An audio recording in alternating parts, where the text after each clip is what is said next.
दोस्तों, आज आप सुनेंगे शर्लॉक होम्स सीरीज के पहले novel a study in scarlet का दूसरा भाग हिंदी में। अध्याय 5। सवेरे की हमारी गतिविधियां मेरी कमजोर तबीयत के लिए कुछ ज्यादा ही तकलीफदेह साबित हुईं और दोपहर होते होते मैं बुरी तरह से पस्त हो चुका था। कॉन्सर्ट के लिए होम्स के रवाना होने के बाद मैं सोफे पर लेट गया और सोने की कोशिश करने लगा, लेकिन मुझे बिल्कुल भी नींद नहीं आई। जो कुछ भी हुआ था उससे मेरा मन काफी बेचैन था। तरह तरह के न जाने कैसे बुरे बुरे ख्याल मेरे दिमाग में मंडरा रहे थे। होम्स को भी वापस आने में काफी देर हो गई, इतनी देर कि मैं समझ गया कि इतना वक्त उसे कॉन्सर्ट में नहीं लग सकता था। उसके आने से पहले ही डिनर टेबल पर लग चुका था।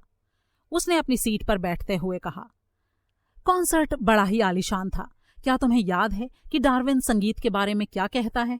वो दावा करता है कि संगीत को उत्पन्न करने और उसकी तारीफ करने की क्षमता इंसान में वाणी से भी पहले पैदा हो चुकी थी।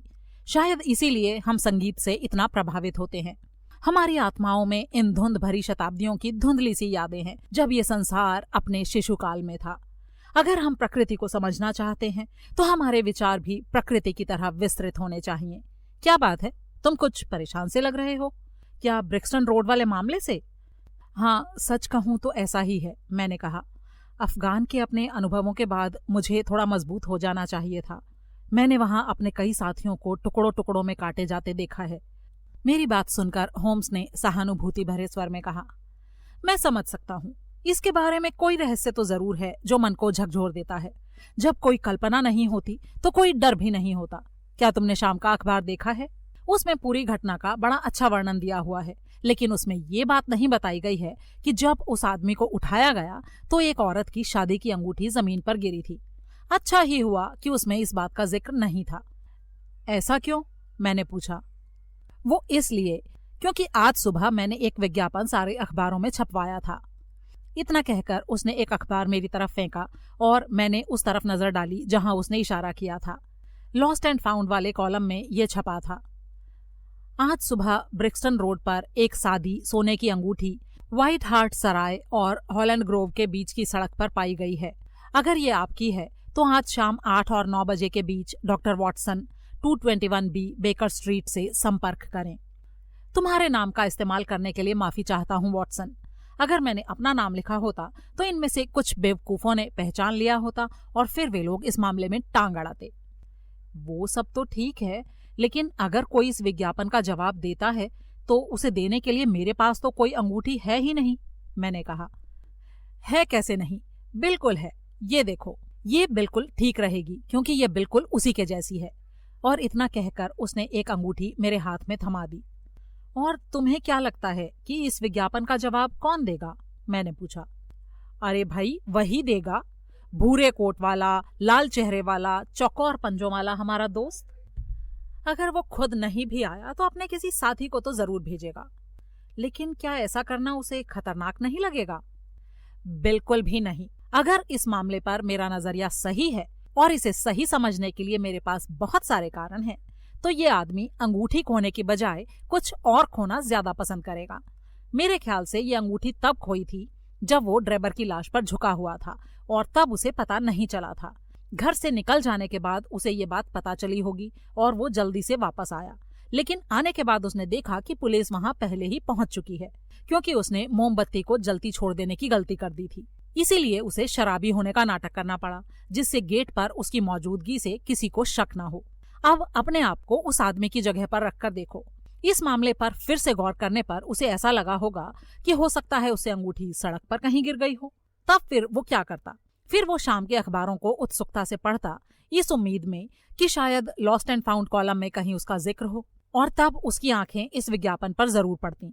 इसे देखकर वो बेशक खुश हो जाता। उसे इसमें भला कोई साजिश नजर क्यों आती? उसकी नजर में ऐसा कोई कारण नहीं है कि इस अंगूठी का पाया जाना किसी भी तरह हत्या से ताल्लुक रखता होगा। वो जरूर आता, वो जरूर आएगा। 1 घंटे के अंदर देख लेना, वो तुम्हें यहीं मिलेगा। और फिर क्या होगा?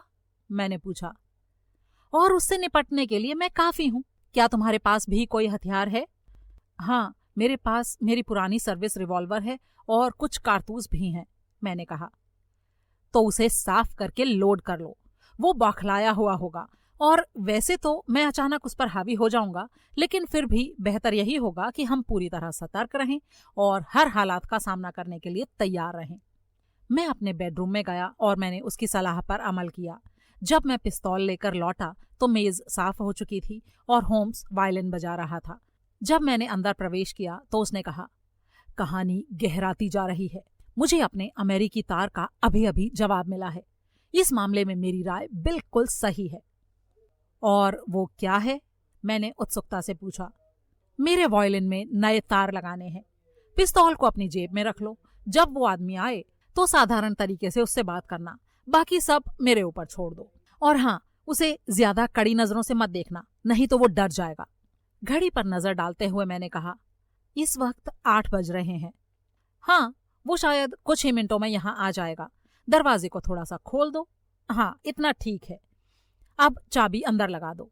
Thank you. ये एक अजीब सी किताब है जो मैंने कल एक दुकान से ली थी, द जूरे इंटरजेंटिस। ये लैटिन भाषा में लोलैंड के लीज में लिखी गई थी 1642 में। चार्ल्स का सिर तब भी उसके धड़ से लगा हुआ था जब इस छोटी सी भूरी काली किताब को बैन किया गया था। इसका पब्लिशर कौन है? मैंने पूछा। फिलिप डिक्रॉय। वो जो कोई भी रहा हो, उसके पहले पन्ने पर काफी धुंधली स्याही से लिखा है, एक्स लिबरिस गुलिलमी वाइट। पता नहीं ये विलियम वाइट आखिर कौन था। शायद 17वीं शताब्दी का कोई बड़ा चतुर वकील था। उसके लेखन में कानूनी दाव पेंच है। ये लो, शायद हमारा आदमी भी आ गया है। उसके इतना कहते कहते दरवाजे की घंटी जोर से बजी। होम्स ने तेजी से दरवाजे की तरफ अपनी कुर्सी मोड़ ली। हमने नौकरानी को हॉल से गुजरते हुए सुना और चटखने की तेज आवाज से उसने दरवाजा खोल दिया। एक स्पष्ट लेकिन कर्कश आवाज ने पूछा, क्या डॉक्टर वॉटसन यहीं रहते हैं? हम नौकरानी का जवाब नहीं सुन पाए, लेकिन उसके बाद दरवाजा बंद हुआ और कोई सीढ़ियों के ऊपर चढ़ने लगा। पैरों की आहट थोड़ी अनिश्चित और लड़खड़ाती हुई थी। उसको सुनते हुए मेरे दोस्त के चेहरे पर हैरानी का भाव था। वो धीरे धीरे गलियारे तक आया और फिर दरवाजे पर हल्की सी थपथपाहट हुई। अंदर आ जाइए, मैंने कहा। मेरे पुकारने पर हमारी उम्मीदों के खिलाफ उस हिंसक आदमी के बजाय जिसकी हम कल्पना कर रहे थे, एक बहुत ही बूढ़ी झुर्रियों वाली औरत ने कमरे में प्रवेश किया। अचानक हुई रोशनी की चकाचौंध से वो थोड़ी चौंधियाई हुई जान पड़ी और हल्का सा अभिवादन करने के बाद वो हमारी तरफ पलकें झपकाती अपनी घबराई हुई कंपकपाती उंगलियों से अपनी जेब टटोलने लगी। मैंने अपने दोस्त की तरफ देखा। उसके चेहरे पर ऐसे निराशा के भाव थे कि मेरी कुछ समझ में नहीं आया। बूढ़ी औरत ने शाम का अखबार निकाला और हमारे विज्ञापन की तरफ इशारा किया। ये विज्ञापन ही मुझे यहाँ तक लाया है। ब्रिक्सटन रोड पर सोने की अंगूठी, वो मेरी बेटी सैली की है, जिसकी 12 महीने पहले ही शादी हुई है और जिसका पति एक यूनियन बोट पर कारिंदा है। और मैं सोच भी नहीं सकती कि वापस आने पर वो अपनी पत्नी के पास अंगूठी न पाकर क्या कहेगा। एक तो वो वैसे भी गुस्से में ही रहता है और ऊपर से खासकर जब वो नशे में होता है तब तो वो पागल ही हो जाता है। पिछली रात मेरी बेटी सर्कस देखने गई थी, वहीं उसकी अंगूठी गिर गई। क्या ये उसकी अंगूठी है? मैंने पूछा। हाँ, ये उसी की अंगूठी है। और तुम्हारा पता क्या है? मैंने पूछा। 13 डंकन स्ट्रीट, हाउंड्स डिच। यहाँ से थोड़ी ही दूरी पर है, लेकिन ब्रिक्सटन रोड किसी भी सर्कस और हाउंड्स डिच के बीच में नहीं पड़ती, शर्लक होम्स ने बड़े ही तीखे स्वर में कहा। बूढ़ी औरत ने मुड़कर उसकी तरफ गौर से देखा। फिर वो बोली, इस भले आदमी ने मुझसे मेरा पता पूछा था। मेरी बेटी सैली का घर 3 मेफील्ड पैलेस, पेकहम में है। और तुम्हारा नाम क्या है? मेरा नाम सॉयर है, उसका डेनिस, क्योंकि उसके साथ टॉम डेनिस ने शादी की है और वो काफी स्मार्ट और साफ सुथरा लड़का है।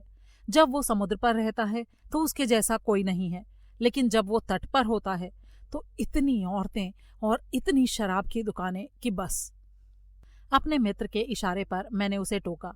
ये रही आपकी अंगूठी मिसेस सॉयर।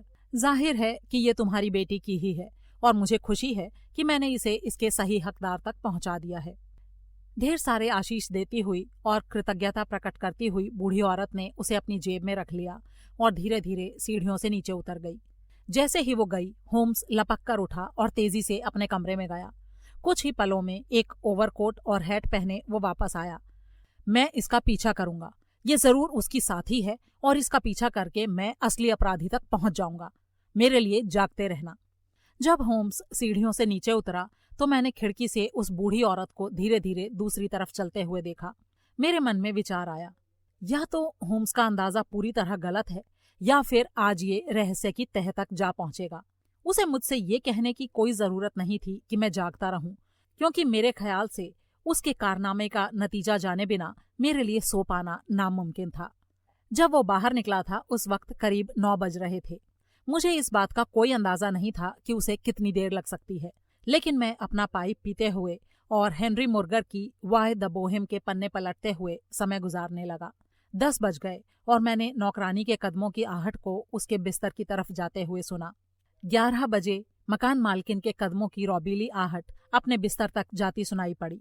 जब दरवाजा खुलने की चाबी की आवाज मेरे कानों में आई तब करीब 12 बजे थे। जैसे ही वो अंदर घुसा उसका चेहरा देखते ही मैं समझ गया कि वो असफल रहा है। उसके चेहरे पर हंसी और निराशा के मिले जुले भाव थे और फिर वो अचानक जोर से हंस पड़ा। कुर्सी पर ढेर होते हुए वो बोला, मैं किसी भी कीमत पर स्कॉटलैंड यार्ड वालों को ये बात नहीं जानने दूंगा। मैंने उनको इतना तंग कर रखा है कि वे मेरा मजाक उड़ाते उड़ाते कभी बोर नहीं होंगे। मैं इसलिए हंस सकता हूँ क्योंकि मैं जानता हूँ कि आखिर में मैं उनसे अपना हिसाब चुकता कर ही लूंगा। अरे आखिर हुआ क्या ये तो बताओ, मैंने उत्सुकता से पूछा। हाँ, अपने खिलाफ जाने वाली कहानी सुनाने में मुझे कोई एतराज नहीं। वो औरत थोड़ी दूर तक गई और फिर लंगड़ाने लगी और ऐसा लगा जैसे उसके पैरों में छाले पड़ गए हैं। फिर वो रुक गई और उसने पास से गुजरती एक गाड़ी को रोका। मैं उसके इतने पास तक आ गया था कि उसके द्वारा बोला गया पता सुन सकूं, लेकिन मुझे फिक्र करने की कोई जरूरत नहीं थी क्योंकि उसने इतनी जोर से अपना पता बताया था कि सड़क के उस पार तक भी सुनाई दे जाए। वो पता वही था जो उसने हमें यहाँ बताया था, 13 डंकन स्ट्रीट, हाउंड्सडिच। मैंने सोचा कि ये औरत तो सच्ची जान पड़ती है और जब वो अंदर बैठ गई तो मैं गाड़ी के पीछे छिप गया।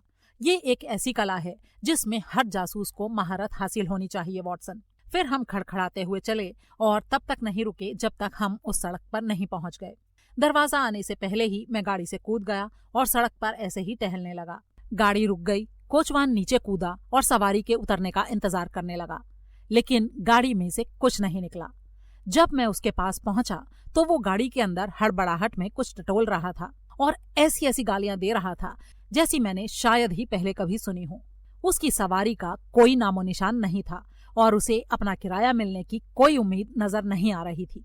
नंबर 13 पर पता करने पर हमने पाया कि वो घर एक शरीफ कागज के व्यापारी कैसविक का था और वहां पर किसी ने भी ना तो कभी सॉयर और ना ही डेनिस का नाम सुना था। मैंने हैरानी से कहा, तुम्हारे कहने का मतलब कहीं ये तो नहीं कि वो लड़खड़ाती हुई कमजोर बूढ़ी औरत चलती गाड़ी से कूद गई और ना ही तुम और ना ही कोचवान इस बात को देख पाए? बूढ़ी औरत गई भाड़ में। बूढ़ी औरतें तो हम लोग थे जो उसके झांसे में आ गए। वो जरूर कोई जवान आदमी रहा होगा जो काफी फुर्तीला भी था और बड़ा ही बेजोड़ अभिनेता भी। उसका मेकअप तो कमाल का था। शर्तिया उसने देख लिया था कि उसका पीछा हो रहा है और मुझे झांसा देने का उसने ये तरीका अपनाया। ये बात साफ साफ बताती है कि जिस आदमी की हमें तलाश है वो उतना अकेला नहीं है जितना मैं उसे समझ रहा था। उसके साथ ऐसे ऐसे लोग हैं जो उसके लिए कोई भी खतरा मोल ले सकते हैं। खैर, जो भी हो, तुम काफी थके हुए लग रहे हो डॉक्टर। मेरी राय मानो तो जाकर सो जाओ। मैं वाकई काफी थकान महसूस कर रहा था, इसलिए मैंने उसकी बात मान ली। मैंने होम्स को जलती आग के पास बैठा छोड़ दिया और देर रात तक मैं उसके वायलिन की गमकीन धुनें सुनता रहा। मैं समझ गया था कि वो अब भी उसी विचित्र समस्या के बारे में सोच रहा है जिसे सुलझाने की उसने ठानी थी। अध्याय 6। अगले दिन के सारे अखबार ब्रिक्सटन रहस्य से भरे हुए थे। हर एक में वारदात का लंबा जिक्र था और कुछ में उस पर विशेष टिप्पणियां भी थीं। उनमें कुछ जानकारियां ऐसी थीं जो मेरे लिए नई थीं। इनमें से कुछ का सारांश इस प्रकार है। डेली टेलीग्राफ अखबार ने टिप्पणी की कि जुर्म के इतिहास में शायद ही कभी इतनी विचित्र घटना घटी हो। मृतक का जर्मन नाम, किसी मकसद का अभाव और दीवार पर खौफनाक लिखावट, ये सारी बातें आंदोलनकारी राजनैतिक शरणार्थियों की तरफ इशारा करती हैं। समाजवादियों की कई शाखाएं अमेरिका में हैं और इसमें कोई शक नहीं कि मृतक ने उनके अनलिखे कानूनों को तोड़ा था और वे उसे ढूंढते ढूंढते उस तक आ पहुंचे थे। विम गैरेट, एक्वा टोफाना, कार्बनारी, मार्क्यूनेस दी ब्रेनविलियर्स, डार्विन के सिद्धांत, माल्थस के सिद्धांत और रैटक्लिफ हाईवे हत्याओं की तरफ इशारा करने के बाद लेख के अंत में सरकार को फटकार लगाई गई थी और सलाह दी गई थी कि इंग्लैंड में आने वाले विदेशियों पर नजर रखी जाए। स्टैंडर्ड नाम के अखबार ने इस तथ्य पर टिप्पणी की कि उदार सरकारों के नीचे अक्सर इस तरह की गैरकानूनी हरकतें होती रहती हैं।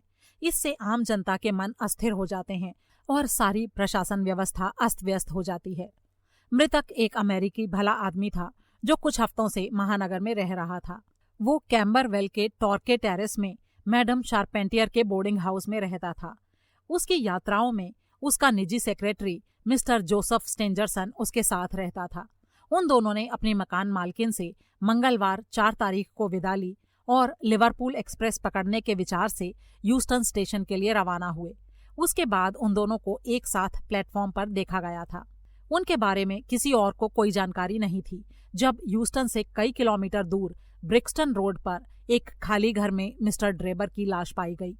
वो वहां कैसे पहुंचा या उसका अंत कैसे हुआ, ये प्रश्न अब भी रहस्य बने हुए हैं।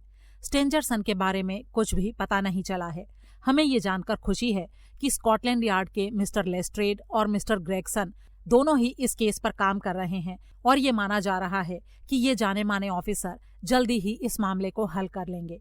डेली न्यूज अखबार में लिखा था कि इसमें कोई शक नहीं कि ये अपराध राजनीति से प्रेरित है। लिबरल सरकार की तानाशाही और नफरत जिससे महाद्वीप की सरकारें उत्तेजित हैं, उसके प्रभाव से हमारे तटों पर बड़ी संख्या में ऐसे लोग आ गए हैं जो अच्छे नागरिक साबित होते अगर उनके पास उन घटनाओं की कड़वी यादें नहीं होती जो उनके ऊपर बीती थीं। इन लोगों में कड़ा अनुशासन था जिसमें जरा सी ढील की सजा मौत थी। सेक्रेटरी स्टेंजरसन को ढूंढने की हर संभव कोशिश की जानी चाहिए और मृतक की कुछ आदतों का पता लगाया जाना चाहिए। जो घर उसने किराए पर लिया था उसके बारे में पता लगा लिए जाने से एक बड़ा कदम उठा लिया गया है, जिसका पूरा श्रेय स्कॉटलैंड यार्ड के मिस्टर ग्रेगसन की चतुराई और फुर्ती को जाता है। शर्लॉक होम्स और मैंने इकट्ठे इन नोटिसों को नाश्ते के वक्त पढ़ा और ऐसा लग रहा था कि इन्हें पढ़कर होम्स का काफी मनोरंजन हो रहा है। मैंने तुम्हें कहा था ना वॉटसन कि चाहे जो हो जाए लेस्ट्रेड और ग्रेगसन का पलड़ा भारी ही रहेगा। तभी अचानक नीचे हॉल में और सीढ़ियों पर अच्छा खासा शोरगुल सुनाई पड़ा और साथ ही मिसेस हडसन के चिल्लाने की आवाजें भी। इसके बाद सीढ़ियों पर कई जोड़ी पैरों के चढ़ने की आहट। मेरे दोस्त ने कहा, ये खुफिया पुलिस बल की बेकर स्ट्रीट ब्रांच है। वो बता ही रहा था कि कमरे में करीब आधा दर्जन सड़क छाप भिखमंगों जैसे बच्चे घुस आए जो इतने गंदे और मैले कुचैले थे जैसे मैंने पहले कभी नहीं देखे थे। होम्स ने कड़े स्वर में कहा, अटेंशन, और वो 6 गंदे आवारा एक लाइन में मूर्तियों की तरह खड़े के खड़े रह गए। आइंदा से रिपोर्ट करने के लिए तुम अकेले विगिंस को भेजोगे और बाकी सब लोग सड़क पर इंतजार करोगे। क्या तुम्हें वो मिला विगिंस? जी नहीं, हमें नहीं मिला, उनमें से एक लड़का बोला। मुझे उम्मीद भी नहीं थी कि तुम्हें वो मिल सकेगा। जब तक वो तुम्हें मिल ना जाए तुम्हें तलाश जारी रखनी होगी। ये रखो अपनी आमदनी। उसने हरेक को 1-1 शिलिंग पकड़ाया और फिर कहा, चलो अब यहां से दफा हो जाओ और अगली बार आओ तो अच्छी खबर लेकर आना। विगिंस ने अपना हाथ हिलाया और वे चूहों की तरह नीचे भाग गए। अगले ही पल उनकी तीखी आवाजें सड़क से आती हुई हमें सुनाई दी। होम्स ने टिप्पणी की, पुलिस के दर्जन भर आदमियों से कहीं ज्यादा काम इन छोटे भिखमंगों से निकाला जा सकता है। किसी अधिकारी को देखते ही लोगों के होठों पर ताला लग जाता है, लेकिन ये लोग हर जगह आ जा सकते हैं और हर किसी की बात सुनते हैं। ये सुइयों की तरह पैने होते हैं, इन्हें बस इकट्ठा करने की जरूरत होती है। क्या तुमने इन लोगों को ब्रिक्सटन केस के लिए नियुक्त किया है? मैंने पूछा। हाँ, एक मुद्दा है जो मैं साबित करना चाहता हूँ। ये कुछ ही समय की बात है। आहा, हमें कुछ सुनाई पड़ने वाला है। सड़क पर सामने ग्रेगसन आ रहा है और उसके चेहरे पर परम आनंद के भाव हैं। मैं जानता हूं कि वो हमारे ही घर आ रहा है। हाँ, ये देखो, वो रुक गया और अब वो सीढ़ियों पर आ रहा है। 2 पल बाद ही वो हमारे सामने था। होम्स का हाथ पकड़कर वो बोला, माय डियर फेलो, मुझे बधाई दो। मैंने पूरा केस दिन के उजाले की तरह साफ कर दिया है। उसकी बात सुनकर होम्स के चेहरे पर चिंता की लकीरें उभर आईं। क्या तुम्हें पूरा यकीन है कि तुम सही रास्ते पर जा रहे हो? उसने पूछा। बिल्कुल सही रास्ते पर जा रहे हैं और हमने तो मुजरिम को पकड़ भी लिया है। और वो कौन है? उसका नाम है आर्थर शार्पेंटियर। हर मैजेस्टी की जल सेना में वो सब लेफ्टिनेंट है। ग्रेगसन की ये बात सुनकर होम्स ने राहत की सांस ली और उसके चेहरे पर मुस्कुराहट फैल गई। आराम से बैठो ग्रेगसन और सिगार पियो। हम ये जानने के लिए उत्सुक हैं कि तुमने ये काम कैसे कर डाला। क्या तुम थोड़ी विस्की लेना चाहोगे? हाँ, मुझे लेने में कोई एतराज नहीं। मैं पिछले 1-2 दिनों से इतनी कड़ी मेहनत कर रहा हूँ कि काफी थक गया हूँ। शारीरिक तो नहीं, लेकिन मानसिक दबाव की वजह से। तुम ये बात जरूर समझ सकते हो क्योंकि हम दोनों ही बुद्धिजीवी हैं। होम्स ने गंभीरता से कहा, तुम मुझे कुछ ज्यादा ही इज्जत दे रहे हो, लेकिन हम ये सुनना चाहते हैं कि तुम इस नतीजे तक पहुंचे कैसे। ग्रेगसन आराम कुर्सी में धंस गया और बड़े आराम से सिगार के कश लेने लगा। फिर उसने बड़े ही मजे से कहना शुरू किया, तुम्हें एक मजे की बात बताता हूँ। वो बेवकूफ लेस्ट्रेड जो अपने आप को इतना होशियार समझता है, बिल्कुल ही गलत पटरी पर जा रहा है। वो सेक्रेटरी स्टेंजरसन के पीछे पड़ा है, जिसका इस जुर्म से उतना ही लेना देना है जितना किसी बिना पैदा हुए बच्चे का। मुझे इसमें कोई शक नहीं कि उसने अब तक उसे हिरासत में भी ले लिया होगा। अपने इस ख्याल से ग्रेगसन को इतनी ज्यादा हंसी आई कि वो तब तक हंसता रहा जब तक उसका दम नहीं घुटने लगा। और तुमने ये अंदाजा कैसे लगाया? होम्स ने पूछा। आहा, मैं तुम्हें पूरी बात बताता हूँ, लेकिन ये बात हम लोगों के बीच में ही रहनी चाहिए। सबसे पहली कठिनाई जिसका हमें सामना करना पड़ा वो थी इस अमेरिकन की पिछली जिंदगी के बारे में पता लगाना। कुछ लोग तब तक इंतजार करते जब तक उनके विज्ञापनों का जवाब नहीं आ जाता, या जब तक कुछ लोग आगे आकर कोई जानकारी नहीं देते। लेकिन ये टोबियास ग्रेगसन के काम करने का तरीका नहीं है। तुम्हें याद है वो हैट जो लाश के पास पड़ा था? हाँ, मुझे याद है। John Underwood and Sons 129 Camberwell Road द्वारा उसे बनाया गया था, होम्स ने कहा। ग्रेगसन थोड़ा निराश हो गया। ओह, मुझे नहीं पता था कि तुमने भी इस बात पर गौर किया है। क्या तुम उस दुकान पर जा चुके हो? नहीं तो, होम्स ने कहा। हाँ, तब ठीक है। लेकिन मैं, यानी टोबियास ग्रेगसन द ग्रेट, कोई भी ऐसा मौका हाथ से खोता नहीं हूं, चाहे वो कितना भी छोटे से छोटा क्यों ना हो। मैं अंडरवुड के पास गया और मैंने उससे पूछा कि क्या उसने इस नाप और डिजाइन का हैट बेचा है। उसने अपनी बुक्स को चेक किया और वो तुरंत उस तक पहुंच गया। उसने वो हैट मिस्टर ड्रेबर को भेजा था, जो टॉर्के टेरेस में शार्पेंटियर के किराए के कमरों में रहता है। इस तरह मुझे उसका पता चला। वाह, बहुत ही स्मार्ट, शर्लक होम्स बुदबुदाया। उसके बाद मैंने मैडम शार्पेंटियर से मुलाकात की, जासूस ने फिर से कहना शुरू किया। मैंने देखा कि वो काफी पीली पड़ी हुई थी और परेशान दिख रही थी। उसकी बेटी भी उसी कमरे में थी। उसकी आंखें लाल थीं और जब मैं उससे बात कर रहा था तो उसके होंठ कांप रहे थे। ये बात मुझसे छिप नहीं सकी।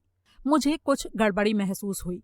मैंने उनसे पूछा कि क्या उन्होंने अपने पुराने किराएदार मिस्टर एनॉक ड्रेबर क्लीवलैंड वाले की रहस्यमयी मौत के बारे में सुना है। माँ ने हाँ में सिर हिलाया। वो एक शब्द भी बोल नहीं पा रही थी। बेटी फूट फूट कर रो पड़ी। उनकी हालत देखकर मुझे लग रहा था कि वे दोनों इस मामले में जरूर कुछ न कुछ जानती हैं। मैंने उनसे पूछा, ट्रेन पकड़ने के लिए मिस्टर ड्रेबर तुम्हारे घर से कितने बजे निकला था? अपनी बेचैनी को छुपाते हुए वो औरत बोली, 8 बजे। उसके सेक्रेटरी मिस्टर स्टेंजरसन ने कहा कि 2 ट्रेनें जाने वाली थी, एक 9:15 बजे और एक 11 बजे। उसे पहले वाली ट्रेन पकड़नी थी। और क्या तुमने उसे आखिरी बार तभी देखा था? मैंने पूछा।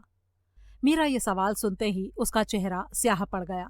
वो कुछ पल तक तो कुछ नहीं बोली, फिर उसने बड़े ही अजीब से अंदाज में हाँ कहा। तभी अचानक उसकी बेटी आगे आई और बोली, झूठ से कभी किसी का भला नहीं हो सकता माँ। हमें इस भले आदमी से खुलकर बात करनी चाहिए। सुनिए ऑफिसर, हमने मिस्टर ड्रेबर को फिर से देखा था। मैडम शार्पेंटियर फिर से अपनी कुर्सी में धंस गई और बोली, तुमने अपने भाई को मार डाला है। लड़की ने दृढ़ता से कहा, आर्थर यही पसंद करता कि हम सच बोलें। मैंने उन्हें हिम्मत बंधाते हुए कहा, देखो, सबसे अच्छा यही होगा कि तुम इसके बारे में मुझे सारी बात बता दो।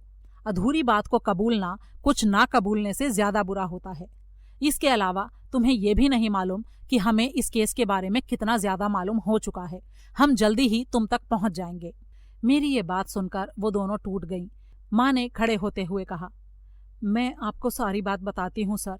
ये मत सोचिए कि मैं अपने बेटे के लिए इसलिए डर रही हूँ कि उसका इस अपराध में कोई हाथ है।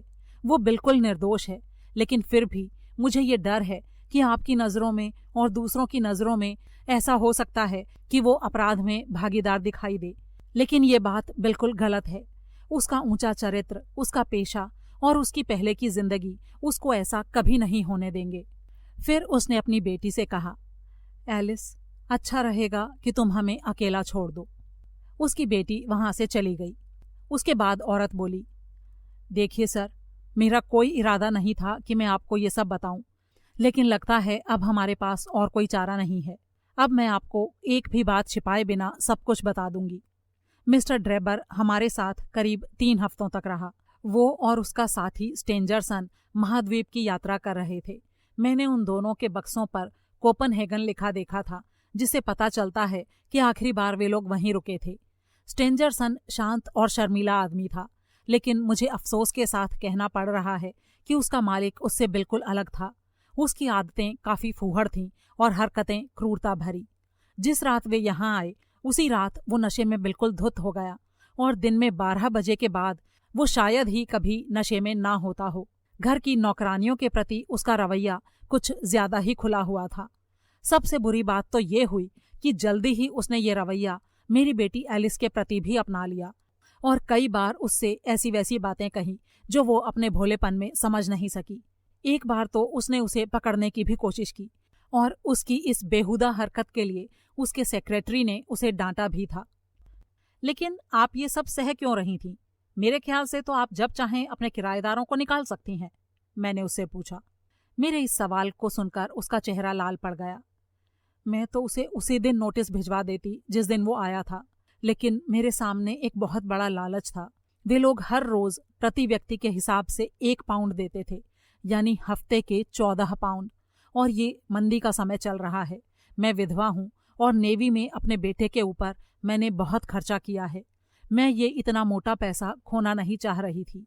मैंने जो किया अपने बच्चों की भलाई के लिए किया, लेकिन आखिरकार ये हरकतें मेरे लिए बर्दाश्त के बाहर हो गईं, जिसकी वजह से मैंने उसे कमरा खाली करने का नोटिस दे दिया। उसके जाने का यही कारण था। उसे ड्राइव करके जाते देख मेरा दिल हल्का हो गया। अभी मेरा बेटा छुट्टी पर है, पर मैंने उसे ये बात बताई नहीं क्योंकि उसका गुस्सा बहुत तेज है और वो अपनी बहन से बहुत प्यार करता है। जब उनके जाने के बाद मैंने दरवाज़ा बंद किया तो मेरे सिर से जैसे एक बोझ सा उतर गया। लेकिन 1 घंटे से भी कम समय में दरवाजे की घंटी बजी और मुझे पता चला कि ड्राइवर वापस आ गया है। वो बहुत उत्तेजित था और बुरी तरह नशे में धुत था। वो जबरदस्ती कमरे में घुस आया जहां मैं अपनी बेटी के साथ बैठी हुई थी। उसने लड़खड़ाते हुए शब्दों में कहा कि उसकी ट्रेन छूट गई है। फिर वो एलिस की तरफ मुड़ा और उसने मेरे सामने ही ये प्रस्ताव रखा कि वो उसके साथ चले। उसने कहा, अब तुम वयस्क हो गई हो और कोई कानून तुम्हें रोक नहीं सकता। मेरे पास काफी पैसा है जो मैं तुम्हारे ऊपर लुटा सकता हूँ। इस बुढ़िया के बारे में मत सोचो और फौरन मेरे साथ चलो। तुम एक राजकुमारी की तरह रहोगी। एलिस बेचारी इतनी डर गई कि वो उससे दूर हट गई, लेकिन उसने उसकी कलाई पकड़कर उसे घसीटना शुरू कर दिया और दरवाजे तक ले जाने की कोशिश करने लगा। मैं जोर से चिल्लाई और ठीक उसी वक्त मेरा बेटा आर्थर कमरे में दाखिल हुआ। उसके बाद क्या हुआ मुझे कुछ नहीं मालूम। मैंने गालियों और आपस में गुत्थम गुत्था होने की आवाजें सुनी। मैं इतना डर गई थी कि मुझे अपना सिर ऊपर उठाकर देखने की हिम्मत भी नहीं हो रही थी। जब मैंने आखिरकार ऊपर देखा तो मैंने आर्थर को हाथ में छड़ी लिए हंसते हुए दरवाजे पर खड़ा देखा। उसने मुझसे कहा, मुझे नहीं लगता कि ये आदमी अब हमें और तंग करेगा। मैं उसके पीछे जाकर देखता हूँ कि वो क्या कर रहा है। इतना कहकर उसने अपना हैट लिया और सड़क पर चला गया। और अगली सुबह हमने मिस्टर ड्रेबर की रहस्यमय मौत के बारे में सुना। उस औरत की ये सारी कहानी सुनने के बाद मैंने उससे सवाल किया कि उसका बेटा रात को कितने बजे घर लौटा था। मुझे नहीं मालूम, उसने कहा। क्यों? तुम्हें क्यों नहीं मालूम? क्योंकि उसके पास अपनी चाबी है और उसी से वो घर में दाखिल हुआ होगा। तुम कितने बजे सोने गई थी? जी करीब 11 बजे। तो यानी तुम्हारा बेटा 2 घंटों तक तो घर नहीं आया था? जी हाँ। उसे ज्यादा भी हो सकता है, शायद 4 या 5 घंटे भी। जी हाँ, हो तो सकता है, उसने कहा। उस दौरान वो क्या कर रहा होगा? जी ये मैं कैसे बता सकती हूँ। अब इतनी सारी बातों के बाद करने के लिए और कुछ भी बाकी नहीं रह गया था। मैंने ढूंढ निकाला कि लेफ्टिनेंट शार्पेंटियर कहाँ है। फिर मैंने अपने साथ 2 ऑफिसर्स को लिया और उसे गिरफ्तार कर लिया। उसके पास वो लाठी उस समय भी थी जो उसकी माँ के बताए अनुसार जब वो ड्रेबर के पीछे निकला तो उसके हाथ में थी। वो काफी मजबूत लकड़ी की लाठी थी। होम्स ने उसे टोकते हुए कहा, तो तुम्हें क्या लगता है, तुम्हारी क्या थ्योरी है कि क्या हुआ होगा? मेरी थ्योरी ये है कि उसने ब्रिक्सटन रोड तक ड्रेबर का पीछा किया। वहां पहुंचकर दोनों के बीच में झड़प हुई, जिसके दौरान ड्रेबर ने लाठी की चोट खाई, शायद पेट पर, जिसने उसे बिना चोट के किसी निशान के मार डाला। रात इतनी भीगी हुई थी कि आसपास कोई नहीं था, इसलिए शार्पेंटियर उस खाली घर में लाश को खींचते हुए ले गया। जहां तक मोमबत्ती और खून का सवाल है और दीवार पर लिखे उन शब्दों और अंगूठी का, तो ये सब शायद पुलिस को चकमा देने की साजिश है। शाबाश, वाकई ग्रेगसन, तुम तो बहुत ही बढ़िया काम कर रहे हो, तुम बहुत आगे जाओगे, होम्स ने मजे लेते हुए कहा। जासूस ने घमंड में डूबे शब्दों में कहा, मैं अपने आप से बड़ा खुश हूं कि मैंने इतनी सफाई से सारा केस सॉल्व कर दिया। वो युवक बयान देने के लिए भी तैयार हो गया। उसने कहा कि कुछ देर ड्रेबर का पीछा करने के बाद ड्रेबर ने उसे देख लिया था और वो एक कैब लेकर चला गया ताकि उससे दूर जा सके। घर के रास्ते में उसे उसका एक पुराना नाविक साथी मिला और वो उसके साथ टहलने लगा। जब मैंने ये पूछा कि उसका वो साथी कहाँ रहता है तो वो कोई संतोषजनक जवाब नहीं दे पाया। मेरे ख्याल से ये पूरा मामला अब सुलझ चुका है। मुझे तो हंसी आ रही है लेस्ट्रेड पर, जो गलत रास्ते पर जाकर इस केस को सुलझाने की कोशिश कर रहा है। मुझे डर है कि वो ज्यादा कुछ कर नहीं पाएगा। अरे लो, शैतान का नाम लो और शैतान हाजिर, वो तो यहीं आ गया है। ये वास्तव में लेस्ट्रेड ही था जो हमारी बातचीत के दौरान सीढ़ियां चढ़कर अभी अभी कमरे में दाखिल हुआ था। उसकी चाल ढाल और कपड़ों से जो आत्मविश्वास हमेशा दिखता था वो आज नजर नहीं आ रहा था। उसके चेहरे पर परेशानी थी और कपड़े अस्त व्यस्त और गंदे थे।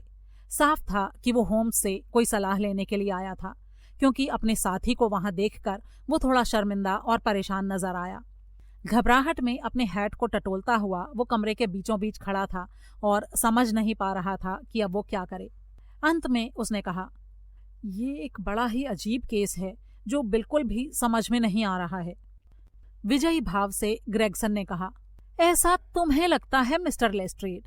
मुझे तो पहले से ही अंदाजा था कि तुम इसी नतीजे पर पहुंचोगे। तुम सेक्रेटरी के पीछे जा रहे थे ना? क्या तुमने उसे ढूंढ लिया? लेस्ट्रेड गंभीर स्वर में बोला, हाँ, मैं उस तक पहुंच गया। सेक्रेटरी की आज सुबह 6 बजे हैलिडे प्राइवेट होटल में हत्या कर दी गई है। अध्याय 7। लेस्ट्रेड ने जो जानकारी दी वो इतनी अप्रत्याशित थी कि हम तीनों ही मुंह बाए देखते रह गए। ग्रेगसन तो अपनी कुर्सी से उछल ही पड़ा। शर्लक होम्स के होंठ भिज गए और उसकी भौहों पर बल पड़ गए। स्टेंजरसन भी, रहस्य और गहरा होता जा रहा है, वो बुदबुदाया। एक कुर्सी पर बैठते हुए लेस्ट्रेड बोला, ये पहले ही इतना मुश्किल केस था। ऐसा लग रहा है जैसे मैं किसी युद्ध में फंस गया हूं। ग्रेगसन ने हकलाते हुए पूछा, क्या तुम्हें पूरा यकीन है कि ये बात सच है? मैं अभी अभी उसके कमरे से ही आया हूं। इस घटना को देखने वाला पहला आदमी मैं ही था, लेस्ट्रेड ने कहा। होम्स ने कुछ सोचते हुए कहा, अब तक हमने इस मामले में ग्रेगसन के नजरिए के बारे में सुना है। अगर तुम्हें आपत्ति ना हो तो क्या तुम हमें बता सकते हो कि तुमने क्या क्या देखा और क्या क्या किया? लेस्ट्रेड ने कहना शुरू किया, मैं कबूल करता हूं कि मेरी ये राय थी कि ड्रेबर की मौत से स्टेंजरसन का वास्ता था, लेकिन इस नई घटना ने बता दिया है कि मेरी थ्योरी पूरी तरह से गलत थी। मैं ये ढूंढने निकला था कि सेक्रेटरी का क्या हुआ। 3 तारीख की शाम को करीब 8:30 बजे उन दोनों को ह्यूस्टन स्टेशन पर इकट्ठे देखा गया था। 2 बजे सुबह ड्रेबर को ब्रिक्सटन रोड पर मरा हुआ पाया गया था। मेरे सामने ये सवाल था कि 8:30 बजे से लेकर कत्ल के वक्त तक स्टेंजरसन कहाँ था और बाद में उसका क्या हुआ। मैंने उस आदमी के हुलिये के साथ लिवरपूल तार भेजा और उन्हें चेतावनी दी कि अमेरिकन नावों पर नजर रखें। फिर मैंने ह्यूस्टन के आसपास के सारे होटलों और धर्मशालाओं में पता किया।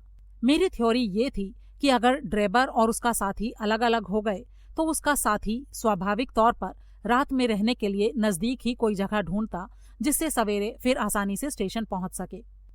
होम्स ने टिप्पणी की, शायद उन्होंने पहले ही कोई मिलने की जगह तय कर ली होगी। हाँ, यही साबित हुआ। मैंने कल की पूरी शाम छानबीन में गंवा दी, लेकिन कोई फायदा नहीं हुआ। आज सुबह मैं बहुत जल्दी काम पर लग गया और 8 बजे हेलिडे प्राइवेट होटल पहुंच गया, जो लिटिल जॉर्ज स्ट्रीट पर है।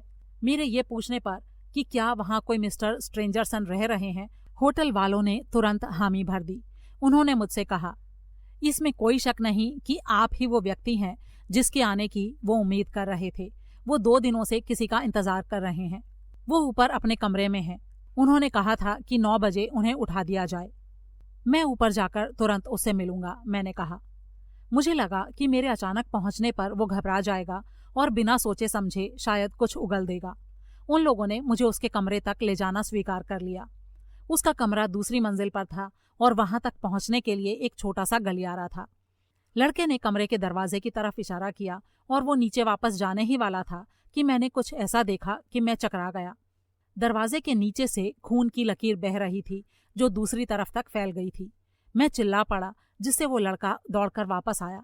उसने जब वो देखा तो वो तो करीब करीब बेहोश ही हो गया। दरवाजा अंदर से बंद था, लेकिन हमने अपने कंधों से जोर लगाकर दरवाजे को खोल दिया। कमरे की खिड़की खुली हुई थी और खिड़की के पास एक आदमी की लाश नाइट सूट में मुड़ी हुई पड़ी थी। उसके हाथ पैर ऐंठकर ठंडे पड़ चुके थे, यानी उसकी मौत को कुछ समय बीत चुका था। जब हमने उसे पलटा तो लड़के ने फौरन उसे पहचान लिया कि ये वही आदमी है जिसने जोसेफ स्टेंजरसन के नाम से कमरा बुक किया था। मौत का कारण था बाईं तरफ छुरे का गहरा जख्म, जो शायद दिल तक पहुंच गया था। और सबसे भयानक बात कि यहाँ भी खून से रेत शब्द लिखा हुआ था। जब मैंने इधर उधर पूछताछ की तो पता चला कि एक दूध वाला होटल के पीछे की गली से गुजरकर अपनी डेयरी की तरफ जा रहा था जब उसने एक आदमी को वहां देखा था।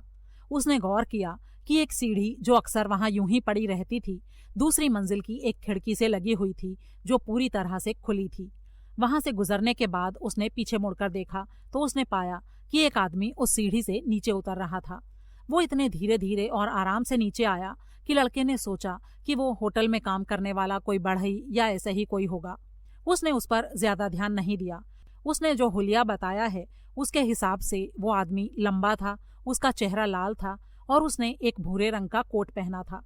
वो हत्या के कुछ समय बाद तक कमरे में रुका रहा होगा, क्योंकि हमने बेसिन में खून से सना पानी देखा था जहां उसने हाथ धोए होंगे, और चादरों पर भी कुछ निशान थे जिन पर उसने जानबूझकर छुरे को पोंछा था।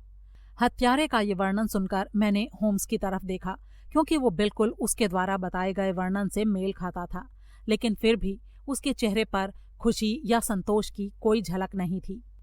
क्या तुमने कमरे में ऐसा कुछ नहीं देखा जो हत्या का कोई सुराग दे सके? होम्स ने लेस्ट्रेड से पूछा। कुछ भी नहीं। स्टेंजरसन की जेब में ड्राइवर का पर्स था, लेकिन ये कोई खास बात नहीं थी क्योंकि सारे खर्चे वही किया करता था। उसमें करीब 80 पाउंड थे, लेकिन कुछ भी चुराया नहीं गया था। इन अजीब अपराधों के पीछे कारण जो भी हो, लेकिन इसके पीछे लूटपाट का इरादा तो कतई नहीं है। मारे गए आदमी की जेब में कोई कागजात वगैरह नहीं थे, बस महीने भर पहले क्लीवलैंड से भेजा गया एक तार था जिस पर लिखा था JH यूरोप में है। इस संदेश के नीचे कोई नाम नहीं था। इसके अलावा जो और चीजें थीं वो कोई खास महत्व की नहीं थीं। उसका उपन्यास जो उसने रात में सोने से पहले पढ़ा था बिस्तर पर पड़ा था, और पास की कुर्सी पर उसका पाइप रखा था। मेज पर पानी का एक गिलास था और खिड़की पर एक छोटी सी दवाई की डिब्बी जिसमें 2 गोलियां थीं। शर्लॉक होम्स खुशी जाहिर करता हुआ अपनी कुर्सी से उछल पड़ा और विजयी भाव से चिल्लाया, आखिरी कड़ी, मेरा केस अब पूरा हो गया है। दोनों जासूस चकित से उसे देखते रह गए। मेरे साथी ने पूरे विश्वास के साथ कहा, अब मेरे हाथों में इस उलझी हुई गुत्थी के सारे धागे आ चुके हैं।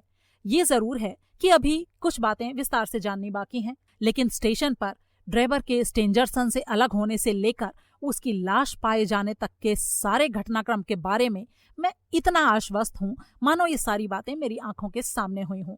मैं अपनी जानकारी का सबूत भी देता हूं। क्या तुम उन गोलियों को अपने साथ लाए हो? लेस्ट्रेड ने एक छोटी सी सफेद डिब्बी निकालते हुए कहा, हाँ, वो मेरे पास ही है। मैंने ये गोलियां, पर्स, टेलीग्राम अपने पास रख लिए, इस ख्याल से कि पुलिस स्टेशन में हिफाजत से रखवा दूंगा। वैसे ये गोलियां तो मैंने ऐसे ही रख ली थी, क्योंकि मेरे ख्याल से ये खास महत्वपूर्ण नहीं है। लाओ, इन्हें मुझे दो, होम्स ने कहा। अब डॉक्टर, जरा ये बताओ क्या ये साधारण गोलियां हैं? इतना कहकर उसने वो गोलियां मेरे हाथ में थमा दी। वाकई वे गोलियां साधारण नहीं थीं। वे स्लेटी रंग की थीं, छोटी, गोल और रोशनी में बिल्कुल पारदर्शी। मैंने टिप्पणी की, इनके हल्केपन और पारदर्शिता से मैं अनुमान लगा सकता हूं कि ये पानी में घुल जाती होंगी। बिल्कुल, होम्स ने जवाब दिया। अब क्या तुम नीचे जाकर उस छोटे कुत्ते को लाओगे जो इतने दिनों से बीमार है, और मकान मालकिन कल जिसको चाह रही थी कि तुम उसे हमेशा के लिए सुला दो? मैं नीचे गया और गोद में उस कुत्ते को ऊपर ले आया। उसकी हालत से साफ दिख रहा था कि उसका अंत दूर नहीं है। मैंने उसे दरी पर पड़ी गद्दी पर रख दिया। अब इनमें से एक गोली के मैं 2 हिस्से करता हूं, होम्स ने कहा, और अपना चाकू निकालते हुए उसने गोली को 2 भागों में काट दिया। एक आधा हिस्सा हम भविष्य के लिए संभाल कर डिब्बी में वापस रख देंगे, और दूसरा आधा मैं इस शराब के गिलास में डालता हूं जिसमें चम्मच भर पानी है। तुम देखो कि हमारा डॉक्टर मित्र सही है और ये गोली आसानी से पानी में घुल गई है। लेस्ट्रेड ने ऐसे दुखी स्वर में कहा मानो उसका मजाक उड़ाया जा रहा हो। हाँ, बड़ी दिलचस्प बात है, लेकिन मुझे ये नहीं समझ में आ रहा है कि इसका जोसेफ की मौत से क्या वास्ता है। धीरज रखो मेरे दोस्त, धीरज रखो। समय के साथ तुम देखोगे कि इन गोलियों का उसकी मौत से पूरा पूरा वास्ता है। अब मैं उसे पीने लायक बनाने के लिए इसमें थोड़ा सा दूध मिला देता हूँ, और कुत्ते के सामने रखने पर हम पाएंगे कि वो इसे जल्दी से पी जाएगा। इतना कहते कहते उसने गिलास के पानी को कुत्ते के बर्तन में डाल दिया और फिर कुत्ते के सामने रख दिया। उसने पूरी तरह लप लप करके उसे पी डाला। शर्लॉक होम्स की उत्सुकता से हमें उस पर विश्वास हो गया था और हम चुपचाप बैठे देखते रहे, जानवर को गौर से देखते हुए और किसी अद्भुत घटना की उम्मीद करते हुए। लेकिन ऐसा कुछ नहीं हुआ। कुत्ता गद्दी पर लेटा रहा, मुश्किल से सांस लेता हुआ। उसकी हालत ना सुधरी ना बिगड़ी। होम्स ने अपनी घड़ी निकाली और जैसे जैसे बिना किसी परिणाम के समय बीतता गया, उसके चेहरे पर निराशा और खींच दिखाई पड़ने लगी। उसने अपने होठों को चबाना शुरू कर दिया, मेज पर उंगलियां बजाने लगा और उसमें तेज बेसब्री के सारे लक्षण दिखाई देने लगे।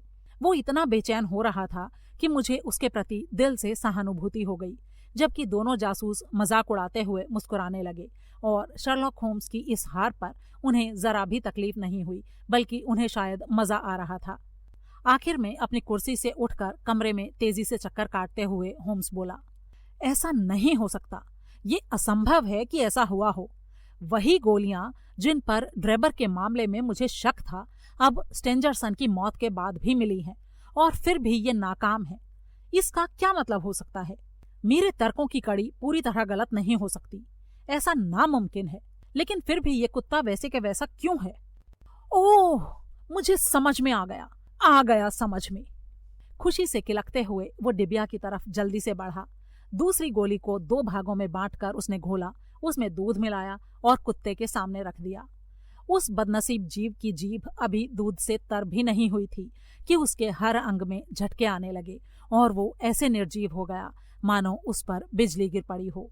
होम्स ने एक लंबी सांस खींची और अपने माथे से पसीना पोंछते हुए बोला, मुझे थोड़ा और विश्वास रखना चाहिए था। इस समय तक मुझे मालूम हो जाना चाहिए था कि जब कोई तथ्य तर्कों की लंबी कड़ी के खिलाफ जा रहा हो तो इसका मतलब यही हो सकता है कि उसकी वजह कुछ और होगी। डिब्बी में रखी दोनों गोलियों में से एक बिल्कुल भी हानिकारक नहीं थी, जबकि दूसरी में घातक जहर था। डिबिया देखने से पहले ही ये बात मुझे मालूम होनी चाहिए थी। उसका ये आखिरी वाक्य इतना चौंकाने वाला था कि मुझे लगा वो शायद अपने होशो हवास में नहीं है, लेकिन हमारे सामने वो मरा हुआ कुत्ता भी था जो साबित कर रहा था कि उसका अंदाजा बिल्कुल ठीक था। मुझे लगा कि मेरे दिमाग का धुंधलका थोड़ा थोड़ा छंट रहा था और मुझे धीरे धीरे सच्चाई का कुछ कुछ एहसास हो रहा था। होम्स बोलता रहा, ये सब तुम लोगों को अजीब लग रहा है क्योंकि जांच शुरू करने से पहले तुम उस एकमात्र असली सुराग का महत्व समझने में असफल रहे जो तुम्हारे ठीक सामने था। लेकिन मैंने वो सुराग पकड़ लिया और तब से लेकर अब तक जो कुछ भी हुआ है उससे मेरे शुरुआती अंदाजे को बल ही मिला है। और इसीलिए जिन बातों ने तुम लोगों को उलझन में डाला है और मामले को ज्यादा पेचीदा बनाया है, उन्हीं बातों ने मेरे नतीजों को मजबूत किया है। अजीब बातों को रहस्य का नाम देना गलत है। सबसे आम अपराध कभी कभी सबसे बड़ा रहस्यमय होता है, क्योंकि वो किसी भी ऐसे नए या खास आयाम को प्रस्तुत नहीं करता जिससे गलत नतीजा निकाला जा सके। ग्रेगसन, जो बेसब्री से ये सब सुन रहा था, अब अपने आप को रोक नहीं सका। उसने कहा, देखिए मिस्टर शर्लॉक होम्स, हम सब ये मानने को तैयार हैं कि आप बहुत ही होशियार हैं और काम करने का आपका एक खास तरीका है, लेकिन अभी फिलहाल हम तुम्हारा भाषण सुनने के लिए तैयार नहीं हैं। यहाँ खूनी को पकड़ने का मामला सामने है। मैं शार्पेंटियर के पीछे गया, लेकिन शायद मैं गलत था। लेस्ट्रेड स्टेंजरसन के पीछे गया और लगता है कि शायद वो भी गलत था। तुमने कुछ सुराग हमारे सामने रखे हैं और शायद तुम हमसे ज्यादा जानते हो, लेकिन अब समय आ गया है जब हमें सीधे सीधे ये पूछने का हक है कि तुम इसके बारे में कितना जानते हो और क्या जानते हो। क्या तुम उस आदमी का नाम बता सकते हो जिसने ये किया है? लेस्ट्रेड ने भी टिप्पणी की। मेरे ख्याल से ग्रेगसन ठीक कह रहा है मिस्टर होम्स। हम दोनों ने ही कोशिश की और हम दोनों ही सफल नहीं हुए। जब से मैं इस कमरे में आया हूं, आपने कई बार ये बात कही है कि आपके पास वो सारे सबूत हैं जिनकी आपको जरूरत है। तो मैं चाहता हूं कि अब आप इस बात को अपने तक ही सीमित ना रखें। हत्यारे को पकड़ने में कोई भी देरी उसे नया जुर्म करने का मौका दे देगी। इस तरह सबके जोर देने पर होम्स थोड़ा डिगा। वो कमरे में इधर उधर चहलकदमी करता रहा। उसका सिर उसकी छाती तक झुका हुआ था और भौहें तनी हुई थीं।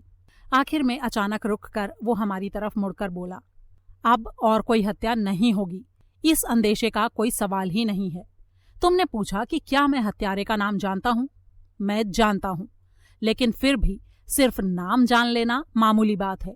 असली काम है उसे पकड़ना, और मुझे पूरी उम्मीद है कि हम जल्दी ही ऐसा कर सकेंगे। मुझे पूरी आशा है कि मैं अपने ही इंतजामों से ऐसा कर पाऊंगा, लेकिन ये काम हमें बड़ी ही नजाकत और कोमलता से करना है, क्योंकि हमारा पाला एक बड़े ही चालाक आदमी से पड़ा है जो किसी भी हाल में हत्या करने पर उतारू है। हमारे पास इस बात का पक्का सबूत है कि उसकी मदद कोई एक और आदमी कर रहा है जो खुद उसी की तरह होशियार है। जब तक इस आदमी को यह अंदाजा नहीं हो जाता कि किसी के पास हत्या का कोई सुराग नहीं है, तब तक उसे पकड़ने की फिर भी थोड़ी बहुत संभावना है। लेकिन अगर उसे जरा सा भी शक हो गया तो वो अपना नाम बदल लेगा और इस बड़े शहर की 40 लाख की आबादी में पल भर में ही विलीन हो जाएगा। तुम में से किसी की भी भावनाओं को ठेस पहुंचाए बिना मैं ये कहने के लिए मजबूर हूं कि मैं इन अपराधियों को पूरे पुलिस बल से ज्यादा शातिर और चालाक मानता हूं, और इसीलिए मैंने तुम्हारी मदद नहीं ली। अगर मैं असफल हो जाता हूं तो जरूर मुझे अपनी इस ढील के लिए सारा इल्जाम भुगतना होगा, लेकिन मैं उसके लिए तैयार हूं। फिलहाल मैं इतना वादा कर सकता हूं कि अपनी छानबीन को खतरे में डाले बिना जैसे ही संभव होगा मैं तुम लोगों से संपर्क करने की पूरी कोशिश करूंगा। उसकी ये बातें सुनकर ग्रेगसन और लेस्ट्रेड बिल्कुल भी संतुष्ट नजर नहीं आए। ग्रेगसन तो गुस्से में तमतमा ही उठा, जबकि लेस्ट्रेड की आंखों में कौतूहल और नाराजगी नजर आई। लेकिन दोनों में से किसी के पास भी कुछ बोलने का वक्त नहीं था, क्योंकि ठीक उसी समय दरवाजे पर दस्तक हुई और होम्स की सड़की फौज का मुखिया विगिन्स कमरे में दाखिल हुआ। मैंने कैब नीचे खड़ी कर दी है सर, उसने कहा। बहुत बढ़िया, होम्स ने सपाट स्वर में कहा।